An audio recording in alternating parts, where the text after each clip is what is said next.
নকলের অভিযোগ তুফানের উড়াধুরা গানে। মরার কোকিলে গানের সাথে সুরের সাথে মিল পেয়ে অনেকে এই অভিযোগ তুলছেন। আসলেই কি সেটা নকল? বোঝা যাবে গান রিলিজ হলে, কিন্তু প্রথম লাইনটি শুনে মনেই হয়েছে যে ওই পুরনো গান থেকে অনুপ্রাণিত হয়ে এই লাইনটিকে ব্যবহার করা হয়েছে, সেই সুরে, সেই রকম ভাইবে। আমরা জানি প্রীতম হাসানের অনেক গানই বিখ্যাত হয়েছে রিমিক্স করে, হয়তো এটা আরও একটি রিমিক্স আমরা দেখতে যাচ্ছি।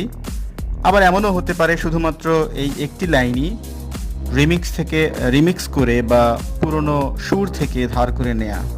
সময় সেটা বলে দিবে কবে রিলিজ হবে তুফানের এই গান পুরোপুরি। আমরা কিন্তু এখনও সেই তারিখ জানতে পারিনি। অনেকে অনেক ধরনের কথা ছড়াচ্ছে ফেসবুক জুড়ে, ইউটিউব জুড়ে, যে কোনো সময়ই রিলিজ হয়ে যেতে পারে এই গান, এবং গানটি রিলিজ হয়ে গেলে সেটা সবার মন জয় করে নেবে, এই রকম বিশ্বাস সাকিব ভক্তদের।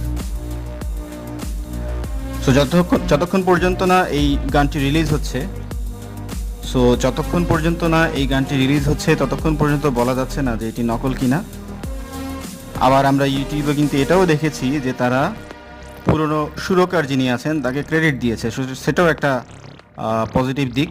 আমরা আশা করব ভালো একটি গান হবে এবং আমরা সবাই গানটিকে এনজয় করতে পারবো। ধন্যবাদ।